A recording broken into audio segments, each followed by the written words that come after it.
chanson La Pétasse de Aya est une musique anti-féministe et elle représente bien la société patriarcale dans laquelle on vit. Parce que oui, en 2026, se mettre en compétition avec une autre femme pour un homme, c'est extrêmement humiliant. À partir du moment où vous êtes en couple avec un homme et que vous en venez à vous comparer avec une autre femme, le problème c'est pas l'autre femme, c'est l'homme. Parce que si l'homme vous traitez comme une princesse, si vous traitez bien, vous ne seriez pas en train de vous comparer à d'autres femmes. Alors, la polémique sur le titre La Pétasse de Aya Nakamura est très intéressante parce qu'elle est presque sociologique.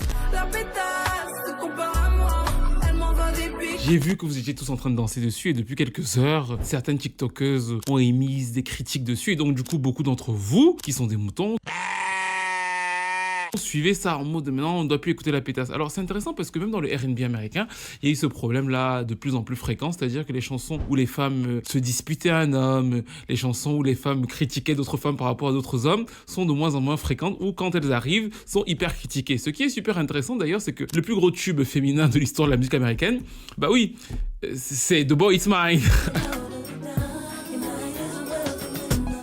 C'est deux filles qui se disputent un homme. Et c'est intéressant parce que ça pose plusieurs questions, notamment la question du militantisme et de l'artiste. Est-ce qu'un artiste, c'est juste quelqu'un qui décrit la société, décrit ses émotions? Dans ce cas-là, bah en fait, Aya Nakamura a tout à fait le droit et la légitimité de décrire ses émotions et de décrire la société telle qu'elle la voit, à savoir qu'il y a forcément des femmes qui encore aujourd'hui peuvent se battre pour un homme et se traiter entre parenthèses de pétasse. Quand tu croyais t'allais piquer mon âme. Ou alors, du fait du statut de Aya Nakamura, elle est forcément obligée d'avoir une vision militante de la chose et donc de fait de proscrire ce genre d'imagerie qui ne fait pas forcément, je suis d'accord avec vous, honneur aux femmes. Mais dit comme ça, si on aurait pu comprendre ce propos, disons 2 secondes, le combat que vous faites à la pétasse est intéressant parce que vous visez une femme et vous estimez en vérité en le faisant que les femmes doivent être exemplaires dans une société patriarcale et sexiste. Et notamment en France, parce qu'en France, quand on écoute quand même la radio, quand on écoute beaucoup des tubes que vous chantez, c'est quand même exceptionnel que vous tombiez sur Aya Nakamura, Niska, sur Adriana. C'est une pétasse comme son groupe de copines, du coup je les prends toutes.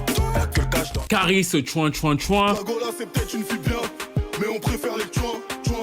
D'ailleurs, Booba, beaucoup d'entre vous streamez Booba alors que Booba a tenu des propos plus que dégradants sur Aya Nakamura, c'est intéressant. Aya Nakamura, ça pue sa mère. C'est une vieille nymphomane. Et même cet été, je vous ai entendu chanter la gros là, c'est une grosse... c'est une SALOPE.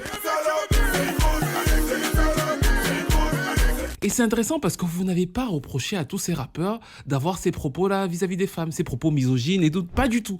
Mais dès qu'une femme fait une chanson où elle est en rivalité avec une autre femme, vous sortez en disant oui, mais c'est pas normal. Et finalement, non, du coup, c'est quoi? Vous avez un passe-droit pour les artistes masculins que vous n'attribuez pas aux artistes féminines. Et donc, du coup, votre logique soi-disant féministe et bienveillante ne va faire que pénaliser les femmes et pas les hommes. Ou alors on est fou. What?